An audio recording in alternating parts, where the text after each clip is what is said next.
Hello everyone, welcome to our YouTube channel. तो जैसा कि आप सभी जानते हैं, जेटेट का नोटिफिकेशन आ चुका है और सितंबर के लास्ट तक इसके जो ऑनलाइन फॉर्म है उसके आने के चांसेस है। तो इसी के बिहाफ में हमने जेटेट का जो प्रीवियस ईयर का क्वेश्चन है उसे सॉल्व करना शुरू किया था। इससे पहले हमने लैंग्वेज पेपर और पेडागोगी के सारे सवालों को उनके ऑफिशियल आंसर के साथ देखा था। ठीक है, आज हम लोग मैथ के पोर्शन को करते हैं। मैंने सोचा कि मैथ का जो पोर्शन है वो आपको व्हाइट बोर्ड पे पढ़ाऊं ताकि आपको अच्छे से समझ में आ जाए। ठीक है, तो चलिए क्वेश्चन नंबर 61 देखते हैं। तो क्वेश्चन नंबर 61 है, आपके राइट साइड में क्वेश्चन आ रहा होगा। ठीक है, तो क्वेश्चन नंबर 61 है कि गणित पढ़ाना समाधान या तरीकों को याद करना नहीं बल्कि, और इसके जो ऑप्शन है उसको देख लीजिए। पहला ऑप्शन है कि हिसाब लगाना है, दूसरा ऑप्शन है कि कंप्यूटर प्रोसेसिंग को जानना है, या फिर ऑप्शन सी है कि सवालों को कैसे हल किया जाए यह जानना है। ठीक है, या फिर लास्ट ऑप्शन है कि भाषा कौशल को जानना है। तो जो क्वेश्चन नंबर 61 है इसका आंसर हो जाएगा सी, अर्थात कि सवालों को कैसे हल किया जाए इसके बारे में जानना है। ठीक है, उसके बाद क्वेश्चन नंबर 62 देखिए। क्वेश्चन नंबर 62 है कि विषयगत ज्ञान के अतिरिक्त औपचारिक गणित शिक्षण में आवश्यक होता है। ठीक है, और जो इसके ऑप्शन कौन कौन से हैं, पहला ऑप्शन है कि सांस्कृतिक ज्ञान, या फिर उत्तर लिखावट, विशेष कौशल, कार्यकारी योग्यता। ठीक है, तो जो क्वेश्चन नंबर 62 है इसका भी आंसर सी हो जाएगा, अर्थात कि विशेष कौशल। ठीक है, उसके बाद क्वेश्चन नंबर 63 देखिए। क्वेश्चन नंबर 63 है कि गणित को पढ़ाने और समझाने में प्रमुख समस्या क्या है। ठीक है, और जो इसके ऑप्शन है कि संख्यात्मक सवालों को हल करना, या फिर मानसिक परिकलन करना, या फिर भय और असफलता का बोध, या फिर लास्ट ऑप्शन है कि अत्यधिक कार्यभार। ठीक है, तो इसका जो आंसर है इसका आंसर बी हो जाएगा, अर्थात कि मानसिक परिकलन करना। ठीक है, उसके बाद क्वेश्चन नंबर 64 देखिए। क्वेश्चन नंबर 64 कहता है कि बहुत सी गणित की संकल्पनाएं जो किसी कक्षा में पहले पढ़ाई जाती है, ऊपरी कक्षा में उन्हें फिर से दोहराया जाता है। संकल्पनात्मक अध्ययन की इसी शिक्षण प्रणाली को क्या कहा जाता है। ठीक है, और जो इसके ऑप्शन है वो कौन कौन से हैं, पहला ऑप्शन है कि प्रक्रियात्मक, दूसरा प्रायोगिक, या फिर तीसरा उत्तरोत्तर वृद्धि, या फिर डी प्रश्नोत्तरी। ठीक है, तो जो क्वेश्चन नंबर 64 है इसका आंसर सी होगा, अर्थात की उत्तरोत्तर वृद्धि। ठीक है, उसके बाद क्वेश्चन नंबर 65 से हमारा जो न्यूमेरिकल पोर्शन है वो स्टार्ट होता है। ठीक है, तो चलिए क्वेश्चन नंबर 65 पे आते हैं।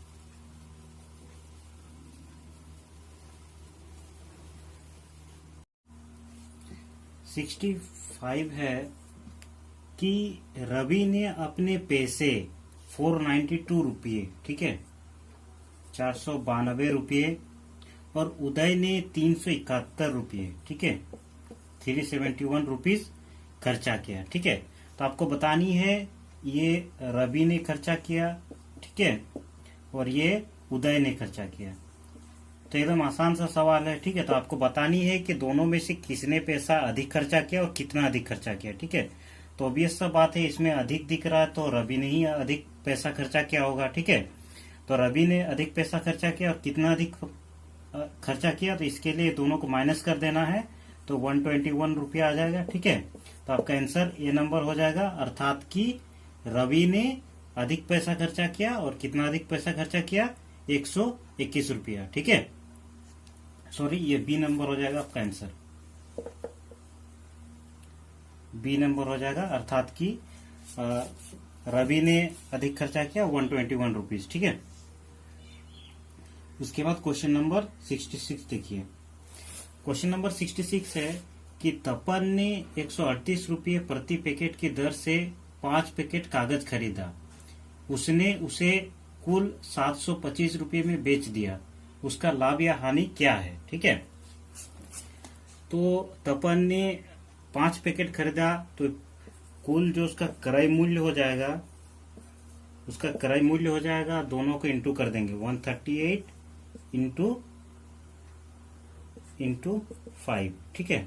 तो कितना आ जाएगा, उसका टोटल क्रय मूल्य आ जाएगा 690 रुपीज, ठीक है।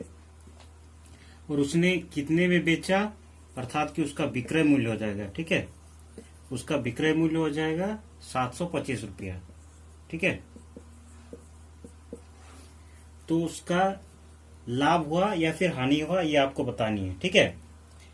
तो चूंकि विक्रय मूल्य क्रय मूल्य से अधिक है, ठीक है, जब विक्रय मूल्य अधिक रहता है क्रय मूल्य से, तो वो लाभ होता है, ठीक है, लाभ होता है। तो तपन को क्या हुआ, लाभ हुआ। और कितना लाभ हुआ, उसके लिए दोनों को माइनस कर देंगे, 725 माइनस 690, तो आ जाएगा 35 रुपया, ठीक है। तो ये कौन सा ऑप्शन हो जाएगा, ऑप्शन नंबर ए इसका राइट हो जाएगा, ठीक है। 35 रुपया उसका लाभ होगा।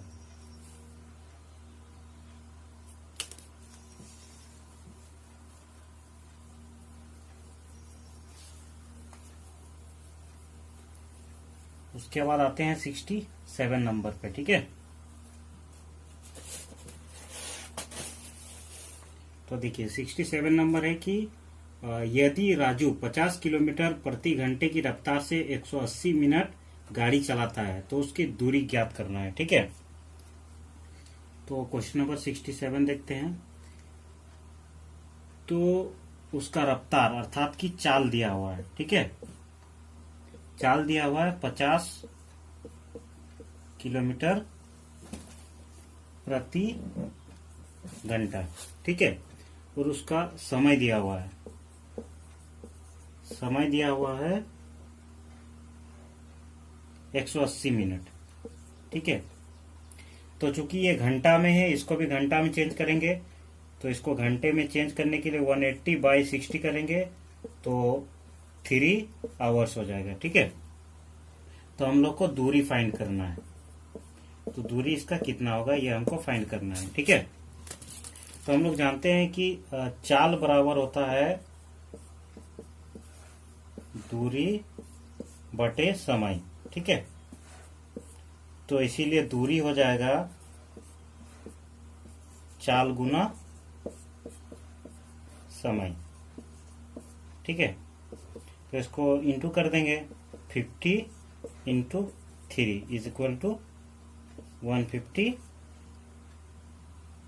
किलोमीटर, ठीक है। क्योंकि किलोमीटर में है इसीलिए इसका आंसर हो जाएगा 150 किलोमीटर। तो देखिए कौन वाला आंसर सही होगा, अर्थात कि इसका आंसर सी नंबर हो जाएगा, ठीक है। उसके बाद आते हैं क्वेश्चन नंबर 68 पे।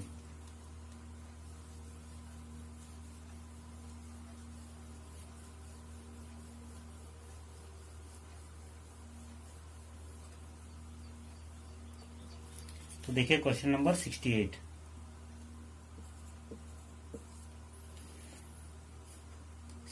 नंबर क्वेश्चन है कि अलीसा 4 सवालों को हल करने में 8 मिनट का समय लेती है, तो 54 मिनट में वो कितने सवालों को हल करेगी, ठीक है।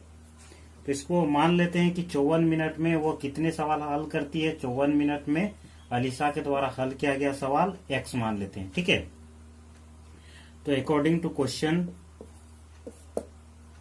वो 4 मिनट में 4 सवालों को कितने मिनट में हल करती है, 8 मिनट में।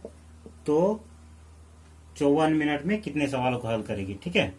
तो सिंपल इसको प्रोपोर्शन करके हम लोग निकाल देंगे। तो ये कितना हो जाएगा, 4/8 इज इक्वल टू x/54, ठीक है। तो x इज इक्वल टू हो जाएगा 54 इंटू 4/8। इसको काटेंगे तो 2 से कटेगा 27, तो 27 मिनट इसका आंसर हो जाएगा, ठीक है। नहीं, 27 सवाल, मतलब 27 सवाल ये सॉल्व करेगी 54 मिनट में, ठीक है। उसके बाद आगे चलते हैं हम लोग 69 क्वेश्चन नंबर देखिए 69।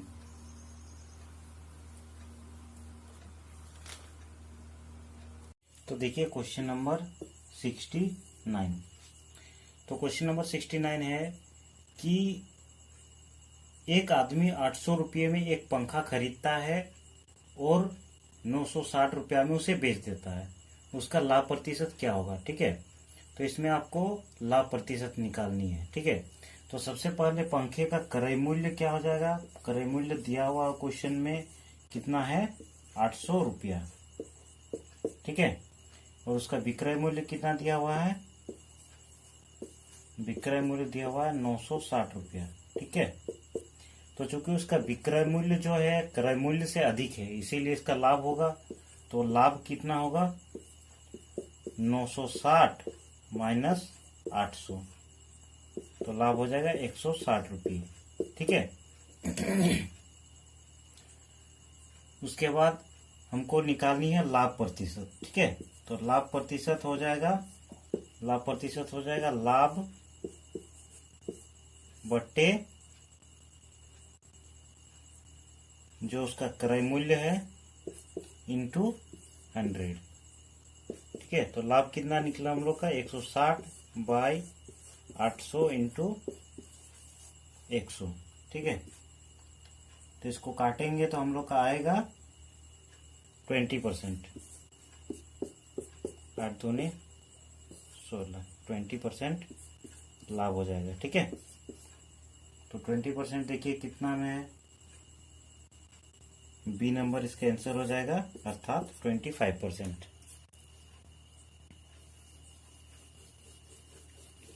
उसके बाद आते हैं क्वेश्चन नंबर 70 पे। देखिए क्वेश्चन नंबर 70।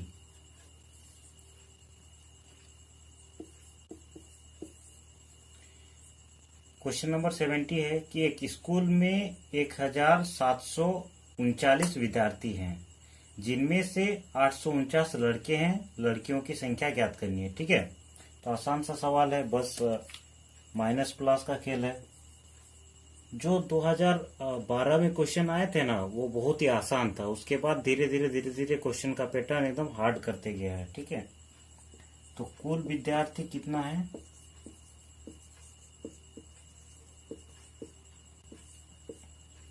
कुल विद्यार्थी है 1739। ठीक है, जिसमें लड़के कितने हैं? लड़के हैं 849, तो लड़कियां हो जाएंगे, सिंपल इसको माइनस कर देंगे। 1739 माइनस 849, तो आंसर कितना हो जाएगा? इधर हो गया 0, 9 और 890। ठीक है, तो देखिए 70 नंबर 890 किस में है? Option number B. ठीक है, तो इसका आंसर ऑप्शन नंबर बी हो जाएगा। उसके बाद क्वेश्चन नंबर 71 देखिए।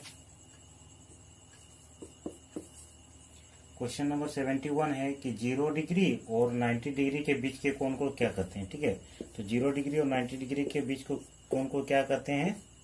Acute angle. ठीक है, एक्यूट एंगल या फिर न्यून कोण।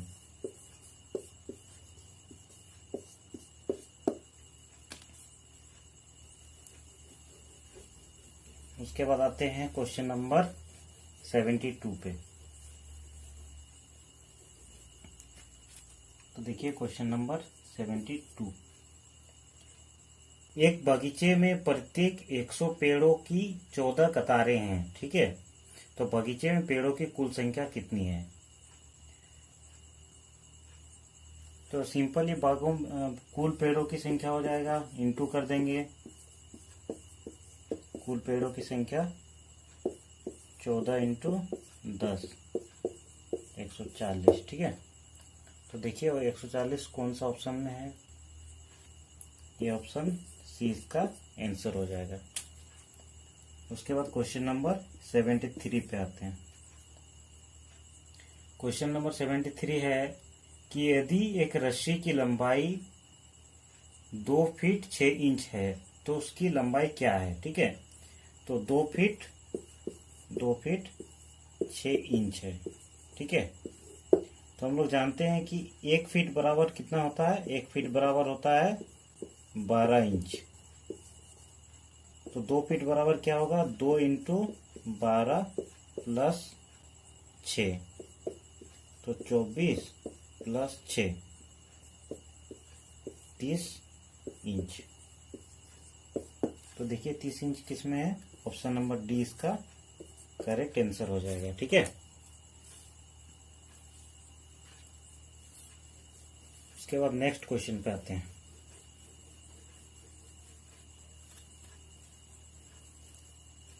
नेक्स्ट क्वेश्चन है हम लोग का 74। एक फूल का वजन 3 ग्राम है, 25 किलोग्राम के लिए कितने फूलों की आवश्यकता होगी। ठीक है, तो एक फूल का भार पहले कितना दिया हुआ है, एक फूल का भार। हम लोग थोड़ा रफ्तार में चल रहे हैं, क्योंकि अगर मैथ वाला क्वेश्चन धीरे चलेंगे तो 5 वीडियो में भी हम लोग का खत्म नहीं होगा। ठीक है, तो इसीलिए थोड़ा रफ्तार में बने रहिए। तो क्या है, एक फूल का भार कितना दिया हुआ है, 3 ग्राम। 3 ग्राम दिया हुआ है एक फूल का भार। ठीक है, और कुल भार दिया हुआ है, कुल भार इसका दिया हुआ है 25 kg। ठीक है, पहले तो केजी को इसको ग्राम में चेंज कर लेना होगा, या फिर आप पर डायरेक्ट भी कर सकते हैं। तो कुल फूलों की संख्या पूछ रहा है, तो फूलों की संख्या,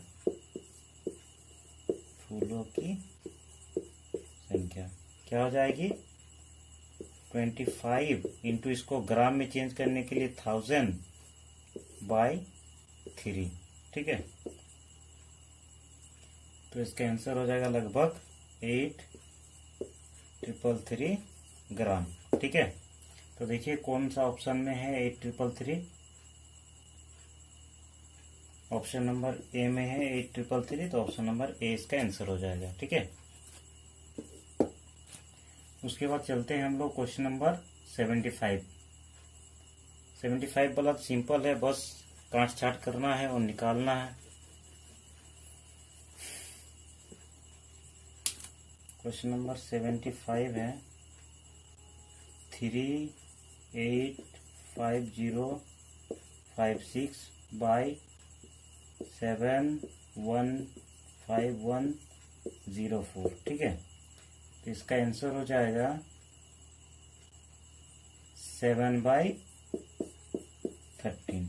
ठीक है, ऑप्शन नंबर सी इसका आंसर हो जाएगा।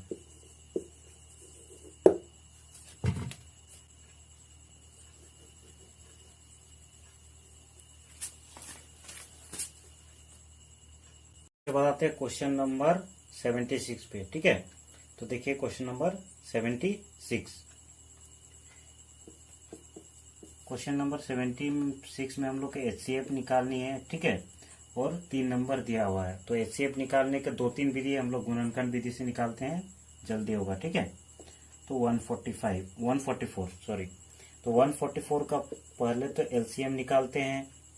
इसका 2 7 हो जाएगा, 2 हो जाएगा, फिर 2 से जाएगा 3 6 हो जाएगा, फिर 2 से जाएगा 1 8 हो जाएगा, फिर 2 से जाएगा 9 हो जाएगा, फिर 3 3। ठीक है, तो क्या क्या हो जाएगा, 2 × 2 × 2 × 2 × 3 × 3। ठीक है, उसके बाद कौन सा नंबर है, 180। ठीक है, 180 का फिर से हम लोग वैसे ही निकालेंगे, सेम टू सेम 180। 2 से जाएगा 90, फिर 2 से जाएगा 45, फिर 9 से जाएगा 5। ठीक है, 2 × 2 × 9 को हम लोग 3 × 3 लिख सकते हैं, इंटू 5। उसके बाद कौन सा नंबर है, 192। 192 का भी हम लोग सेम निकालेंगे। 2 से पहले देंगे 9 6 हो जाएगा, फिर 2 से जाएगा 4 8 हो जाएगा, फिर 2 से जाएगा 2 4 होगा, फिर 2 से जाएगा 12 होगा, फिर 2 से जाएगा 6 होगा, फिर 2 से जाएगा 3 होगा। ठीक है, तो कौन कौन सा हो जाएगा, 2 × 2 × 2 × 2 × 2 × 2 इंटू 3। तो हम लोग को देखना है कि कौन कौन सा मैच कर रहा है, ठीक है।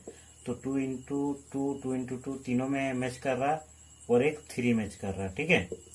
तो जो HCF है वो क्या हो जाएगा, HCF इज इक्वल टू हो जाएगा 2 इंटू 3।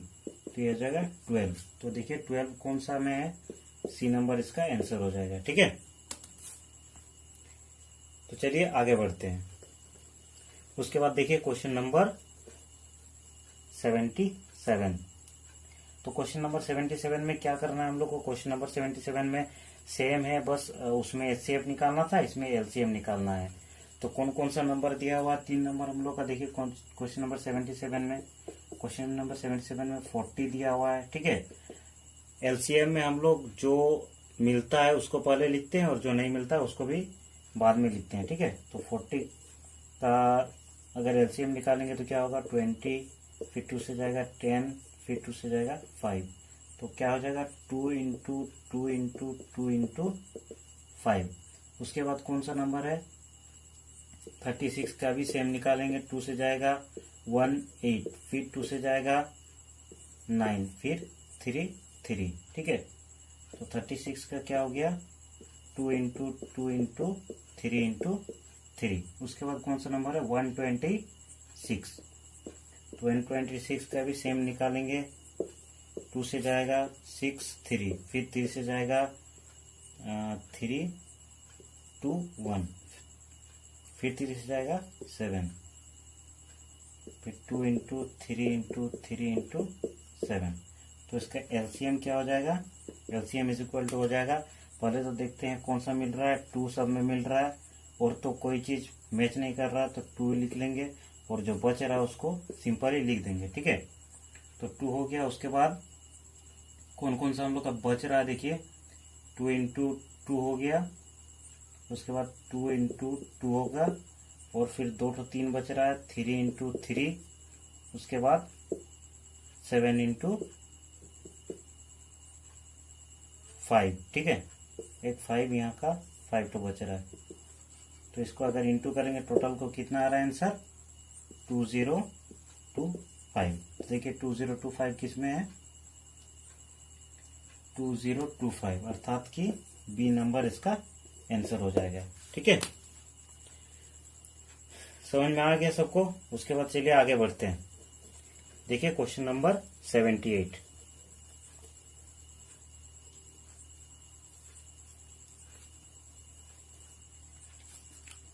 तो क्वेश्चन नंबर 78 है हम लोग का कि 400 रुपये की एक धनराशि 5% प्रति वर्ष की दर से 1 वर्ष के लिए उधार ली जाती है, तो ब्याज क्या होगा, ठीक है। तो पहले देखिए कि क्या क्या दिया हुआ है। पी हम लोग का दिया हुआ है कितना, 400 रुपये, ठीक है। रेट कितना दिया हुआ है, 5%, ठीक है। और टाइम कितना दिया हुआ है, कितने वर्ष के लिए लग रहा है, 1 वर्ष के लिए, ठीक है। तो हम लोग जानते हैं कि साधारण सिंपल इंटरेस्ट का फॉर्मूला क्या होता है, P into R into T by 100, ठीक है। तो सिंपली हम लोग बैठा देंगे 400 इंटू 5 इंटू 1 बाई 100, ठीक है। कट गया दोनों 20। तो सिंपल इंटरेस्ट क्या होगा, 20 रुपीज, ठीक है।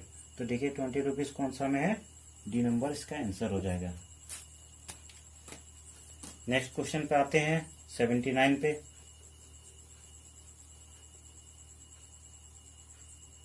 क्वेश्चन नंबर 79 देखिए। क्वेश्चन नंबर 70 है कि अनुपूरक कोणों का योगफल हमेशा कितना होता है, ठीक है। तो ये चीज आपको हमेशा याद रखना है कि अनुपूरक कोण जो होता है, ठीक है, अनुपूरक कोण जो होते हैं, अनुपूरक कोण का योग हमेशा कितना होगा, 90 डिग्री होगा, ठीक है। ये चीज आपको याद रखनी है। उसके बाद क्वेश्चन नंबर 80 देखिए। एक घनाभ है जिसका आयतन हमको निकालनी है, उसकी लंबाई, चौड़ाई और ऊंचाई क्या क्या दिया हुआ है, एल दिया हुआ है देखिए 30 सेंटीमीटर, बी दिया हुआ है देखिए 15 सेंटीमीटर, सी दिया हुआ देखिए 12 सेंटीमीटर, ठीक है। तो घनाभ का जो वॉल्यूम होता है उसका आयतन क्या होता है, L into B into H उसका आयतन होता है, ठीक है। तो एल कितना दिया हुआ 30 इंटू 15 इंटू ये जो सॉरी सी यहाँ बी, ये हाइट दिया हुआ कितना 12 सेंटीमीटर। ठीक है, तो इसको अगर इंटू करेंगे तो कितना आएगा, इसको चारों को अगर इंटू करेंगे तो हम लोग आएगा 5400 सेंटीमीटर क्यूब। ठीक है, तो देखिए कौन सा ऑप्शन में 5400 है, तो ऑप्शन नंबर ए इसका आंसर हो जाएगा। ठीक है, तो इसका जो और जो क्वेश्चन बचा हुआ है इसको नेक्स्ट वीडियो में करेंगे, क्योंकि एक ही वीडियो में अगर हम लोग सारा क्वेश्चन को सॉल्व करेंगे तो वीडियो बहुत लंबा हो जाएगा। ठीक है, हम लोग का वीडियो को देखने के लिए थैंक यू। अगर आपने इससे पहले जो वीडियो हमने प्रीवियस क्वेश्चन 2012 से रिलेटेड अपलोड किया है, अगर आपने नहीं देखा है तो डिस्क्रिप्शन बॉक्स में उनका लिंक मिल जाएगा, वहां से जाकर के आप देख सकते हैं, या फिर प्लेलिस्ट में भी जाकर के देख सकते हैं। ठीक है, क्योंकि सारा चीज हम लोग का लिंक है और सारा चीज आपके एग्जाम से रिलेटेड है। ठीक है, धन्यवाद।